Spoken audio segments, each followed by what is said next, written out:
অবশেষে video footage দেখিয়ে শ্যামল এবং পিসিমণির পর্দাফাশ করে দিল অহনা।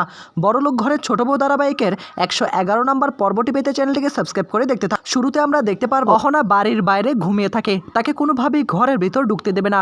এদিকে ঘরের ভিতর এসে তখন টুকুনের বাবা অর্জুনের দিকে তাকে বলে, অর্জুন, এটা হতে পারে না, এ মেয়ে তো বাড়ির বাইরে এখন সারা রাত ঘুমিয়ে থাকবে, সকালবেলা হলেই তো দুধওয়ালা আসবে, পত্রিকা দিতে লোক আসবে, তারপর পাড়া মহল্লার সকল লোকেরা আসবে, যখন এসে দেখতে পারবে যে আমরা আমাদের ছোট বউকে বাড়ির বাইরে বের করে দিয়েছি, তখন তারা কি ভাববে, আমাদের মান সম্মান সকল কিছু তো নষ্ট হয়ে যাবে, তাই না?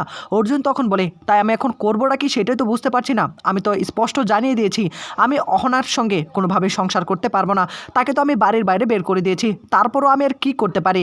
একথা শোনার পর তখন টুকুনের বাবা বলে ওঠে, ওকে ওর মায়ের বাড়িতে পাঠিয়ে দিতে হবে। পিসিমণি তখন অর্জুনের দিকে তাকে বলে, দেখ ছোটু, তোর বউ, তোকেই তো সিদ্ধান্ত নিতে হবে, আমি কোনোভাবেই বলবো না এত কিছু। আমি তো বলেছিলাম তাকে ক্ষমা চেয়ে নিতে, ক্ষমা চেয়ে নিলেই তো সব কিছু মিটে যেত, কিন্তু সে কোনোভাবে ক্ষমা চাইবে না। পল্টু তখন বলে, দেখ ছোট, আমি তোকে স্পষ্ট করে একটা কথা বলে দিচ্ছি, আমার মনে হচ্ছে অহনাকে তুই নিজের হাতে তার মায়ের হাতে তুলে দে। আর হ্যাঁ, তোর কাছে তো ভিডিও আছে, তুই ভিডিওটা দেখিয়ে দিবি, তাহলেই তো হয়ে যায়। অর্জুন তখন তাকে বলে, না না, আমি এমন কিছু করতে পারবো না। পিসিমণি তখন বলে, দেখ ছোট, তুই যদি করতে না পারিস তাহলে আরও বড় বিপদ বেড়ে যাবে। আমাদের বাড়িতে সে থেকে যাওয়ার প্ল্যান করবে, আমাদের পুরো পরিবারটাকে শেষ করে দেবে।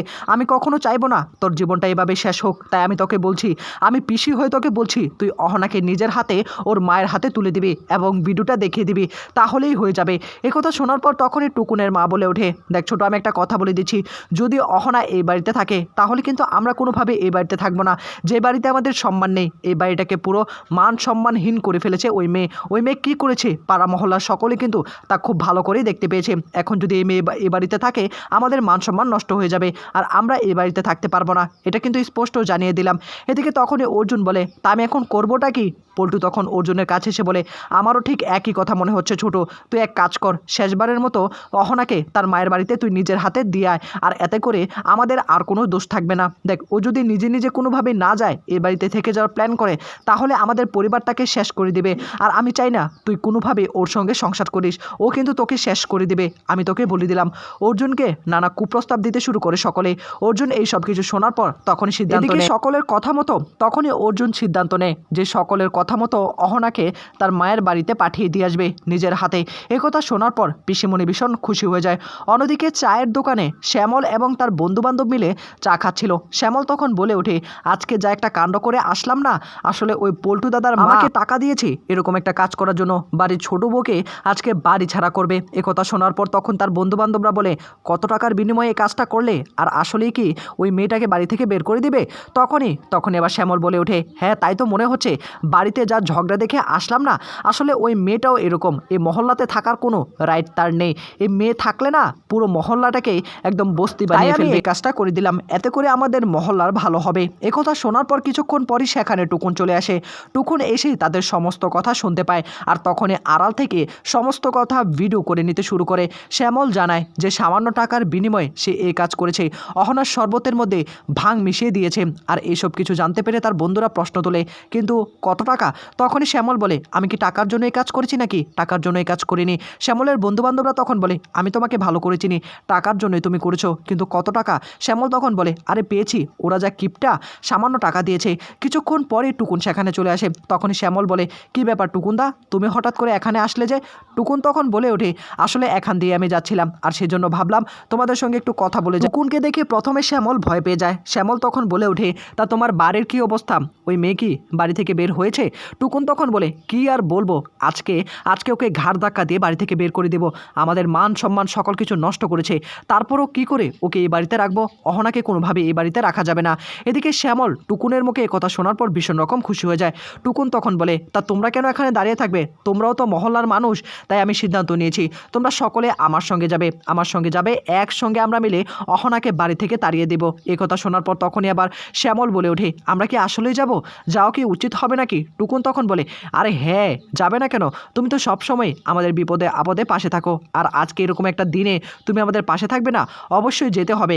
শ্যামল টুকুনের মুখে এ কথা শোনার পর তখনই ভীষণ খুশি হয়ে বলে ওঠে, একদম যা বলেছো টুকুনদা, আসলে ও তো কলেজে পড়াশোনা করেছে, এরকম উল্টাপাল্টা কাজ এর আগেও অনেক করেছে। যাই হোক, তুমি যেহেতু বলছো অবশ্যই তোমার সঙ্গে যাব। কথা মতো শ্যামল এবং তার বন্ধুরা তখনই বাড়িতে চলে আসে। অন্যদিকে এসে দেখতে পায় অহনা ঘুমিয়ে রয়েছে। অহনার ঘুম ভেঙে যায়। ঠিক সেই মুহূর্তে টুকুন বলে ওঠে, আমি কোনোভাবেই অহনাকে এই বাড়িতে রাখবো না, একটু পরেই ঘাড় ধাক্কা দিয়ে অহনাকে বের করে দেব। তোমরা এখানে দাঁড়াও শ্যামলদা, তোমরা এখানে দাঁড়াও, আমি ঘর থেকে সকলকে ডেকে একসঙ্গে জড়ো করছি। কিন্তু টুকুনের মনে ছিল কিন্তু অন্য কাহিনী। আজকে টুকুন এবং অহনা মিলে পর্দাফাশ করবে সকলের। টুকুনের কথা মতো শ্যামল বলে ওঠে, টুকুনদা তুমি চিন্তা করো না, আমরা এখানে দাঁড়িয়ে রয়েছি, তুমি যাও। এ বলে টুকুন যখন সেখান থেকে চলে যাবে তখনই অহনাকে নানা কথা বলতে শুরু করে। টুকুন তখন বাড়ির সকলকে একসঙ্গে জড়ো করে আর সকলে একসঙ্গে দাঁড়িয়ে থাকে। পিসিমণি তখন বলে, তা কি সিদ্ধান্ত নিয়েছিস? আজকে কি কোনোভাবেই তুই অহনাকে বাঁচানোর চেষ্টা করবি নাকি? টুকুন বলে, না না, আজকে কোনোভাবে আমি অহনাকে বাঁচাবো না। আজকে মহল্লার সকলকে আমি একসঙ্গে ডেকেছি, সকলকে সাক্ষী রেখে আজকে অহনাকে বাড়ি থেকে তাড়িয়ে দেব। দুর্গাদেবী তখন সকলের মাঝে বলে ওঠে, হ্যাঁ এই সিদ্ধান্তই হবে। আর অর্জুনের দিকে তাকে অর্জুনকে বলে যে অর্জুন যেন অহনাকে তার মায়ের হাতে তুলে দিয়ে আসে। একথা শোনার পর পরিবারের সকলেই তো ভীষণ রকম খুশি। এদিকে টুকুন তখন বলে, আমি জানি না দরজার আড়ালে কি হয়েছে না হয়েছে, কিন্তু অহনা যে কাজটা করেছে এর জন্য তাকে উপযুক্ত শাস্তি পেতেই হবে। আর আমি সিদ্ধান্ত যেটা নিয়েছি, আজকে মহল্লার সামনে তাকে আমি বাড়ি থেকে ঘাড় ধাক্কা দিয়ে বের করে দেবো। এ কথা শোনার পর তখন ভীষণ রকম খুশি হয়ে যায় পিসিমণি। অন্যদিকে দেখা যাবে যে শ্যামল অহনাকে বলে, তুমি এতটা জেদ কেন করছো? তুমি যদি ক্ষমা চেয়ে নিতে তাহলে তো সব কিছু একদম প্রপারলি সেরে যেত। তখনই অহনা বলে, আমি কোনো ভুল করিনি, ভুল তোমরা করেছো, তোমরাই এসব কিছু করেছো। আমার কাছে সেটা প্রমাণ নেই, কিন্তু প্রমাণ হয়ে যাবে। অন্যদিকে তখনই আবার চারুলতা বলে ওঠে, এভাবে তাকে অপমান করার মানেটা কি? হ্যাঁ, ও কি এতটাই সস্তা হয়ে গিয়েছে নাকি? অহনা এই পরিবারের জন্য কি না করেছে সব কিছুই তোমরা ভুলে গিয়েছো। তার মানে এই না অহনাকে পুরো মহল্লার সামনে তাকে তুমি বেজ্জতি করে এভাবে বাড়ি থেকে বের করে দেবে? এটা কোনোভাবেই হতে পারে না। এ কথা শোনার পর তখনই সকলেই তো ভীষণ হতদম্ব হয়ে চারুলতার দিকে তাকিয়ে থাকে। অর্জুন তখন বলে, না না, আমি যে সিদ্ধান্ত নিয়েছি আমি আজকে কোনোভাবেই এসব কিছু মানব না। টুকুনদা যেটা বলেছে সেটাই হবে। অহনাকে অবশ্যই এই বাড়ি ছাড়তে হবে। মহল্লার সকলের সামনে তাকে আমি ঘাড় ধাক্কা দিয়ে বের করে দেব। যে বলা সেই কাজ। কিছুক্ষণ পরেই দেখা যাবে অন্য এক ঘটনা ঘটে গিয়েছে। অর্থাৎ টুকুন তখন সমস্ত প্রমাণ অহনার হাতে তুলে দেয়। আর অহনা তখন সকলের মাঝে সে ভিডিও ফুটেজ দেখিয়ে নিজেকে নির্দোষ প্রমাণ করে এবং পিসিমণি এবং শ্যামলের মুখোশ খুলে দেয়। তো বন্ধুরা, তোমরা এটাই তো চাও যেন অহনা নির্দোষ প্রমাণিত হোক আর পিসিমণি যেন খুব তাড়াতাড়ি জেলের মধ্যে যাক? কমেন্ট করে জানাও।